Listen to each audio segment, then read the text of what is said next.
Assalamualaikum warahmatullahi wabarakatuh. Apa kabar anak-anak? Semoga kita semua dalam keadaan sehat. Di masa pandemi ini, ketika kita hendak keluar rumah, kita wajib menggunakan masker. Pada video ini, kita akan belajar tema 1, subtema 2, muatan pelajaran IPS untuk kelas 5. Berikut adalah materi yang akan kita pelajari pada video kali ini. Berikut adalah materi pembelajaran yang akan kita bahas pada video pembelajaran jarak jauh kali ini. Materi yang pertama adalah flora dan fauna di Indonesia. Materi lengkapnya terdapat di buku kalian halaman 47 sampai halaman 48. Materi yang kedua adalah cuaca dan iklim di Indonesia. Materi lengkapnya ada di halaman 54 sampai halaman 55. Mari kita bahas materi yang pertama. Flora di Indonesia. Flora adalah tumbuhan, sedangkan fauna adalah hewan. Flora di Indonesia dikelompokkan menjadi 4, yaitu hutan hujan tropis, hutan musim, hutan sabana atau stepa, dan yang terakhir adalah hutan lumut. Kelompok flora Indo-Australian yaitu tumbuhan yang ada di kawasan Indonesia Timur. Pulau-pulau yang termasuk dalam kawasan Indo-Australian adalah Sulawesi, Nusa Tenggara, Maluku, dan Papua. Di Pulau Jawa, penduduknya sangat padat, sehingga jumlah tumbuhan atau hutan sudah mulai berkurang. Berikutnya, fauna di Indonesia.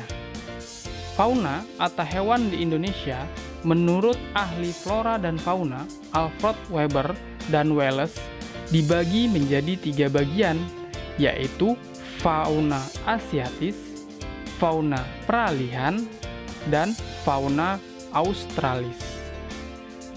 Di sini ada beberapa contoh fauna australis atau hewan yang hanya dapat ditemui di kawasan Indonesia Timur saja, antara lain burung cendrawasih, kanguru, dan burung maleo. Selanjutnya, cuaca dan iklim di Indonesia.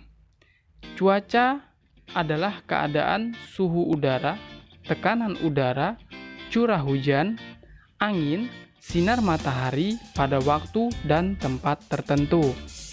Sedangkan unsur-unsur cuaca yang sering diamati dan diukur oleh manusia adalah suhu, kelembapan udara, angin, dan curah hujan. Selanjutnya iklim. Iklim adalah keadaan rata-rata cuaca di suatu wilayah yang luas dan diperhitungkan dalam jangka waktu lama. Iklim di Indonesia sendiri dibagi menjadi 3, yaitu iklim tropis, iklim musiman, dan iklim laut. Berikut ini unsur-unsur cuaca yang sering diamati oleh manusia. Yang pertama, suhu. Suhu udara adalah panas dan dinginnya udara.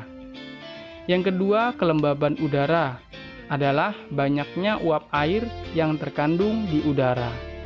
Yang ketiga, angin adalah udara yang bergerak, seperti contohnya angin laut yang bergerak atau bertiup dari laut ke daratan. Angin laut dan angin lembah bertiup di siang hari, sedangkan angin darat dan angin gunung bertiup pada malam hari. Yang terakhir adalah curah hujan. Curah hujan adalah banyaknya hujan yang jatuh di suatu daerah pada waktu tertentu. Nah, biasanya hasil dari pengamatan curah hujan ini kita saksikan seperti ramalan cuaca di suatu daerah. Apakah besok hujan, cerah, atau berawan. Seperti itu contohnya. Iklim di Indonesia. Yang pertama, iklim tropis tadi. Nah, iklim tropis memiliki panas dan curah hujan yang tinggi, di mana panas dari cahaya matahari sangat dibutuhkan oleh beberapa industri seperti industri garam. Selain itu, curah hujan yang tinggi juga sangat dibutuhkan para petani tada hujan yang biasanya mulai menanam padi pada awal musim hujan. Dikatakan petani tada hujan karena sawah mereka tidak memiliki irigasi, jadi airnya mengandalkan dari curah hujan, sehingga mereka baru mulai menanam padi pada awal musim hujan. Yang kedua, iklim musim terjadi karena angin musim barat dan angin musim timur. Angin musim barat bertiup biasanya pada bulan Oktober sampai bulan April, sedangkan angin musim timur bertiup pada bulan April sampai bulan Oktober. Yang ketiga, iklim laut terjadi karena Indonesia memiliki sekitar 70% wilayah perairan. Wilayah perairan tersebut termasuk seperti sungai. Nah, seperti contohnya Sungai Membrano yang terdapat di Papua. Demikianlah video pembelajaran jarak jauh yang Bapak Guru sampaikan pada kesempatan kali ini. Semoga dapat membuat kalian jauh lebih memahami materi yang terdapat di buku kalian masing-masing. Sebelum Bapak akhiri, Bapak ingatkan kembali, kalian bisa melakukan latihan soal di link soal yang telah Bapak kirimkan. Selain itu, Bapak ingatkan kembali untuk selalu menggunakan masker ketika kita keluar rumah. Bapak akhiri, Assalamualaikum warahmatullahi wabarakatuh. Sampai jumpa.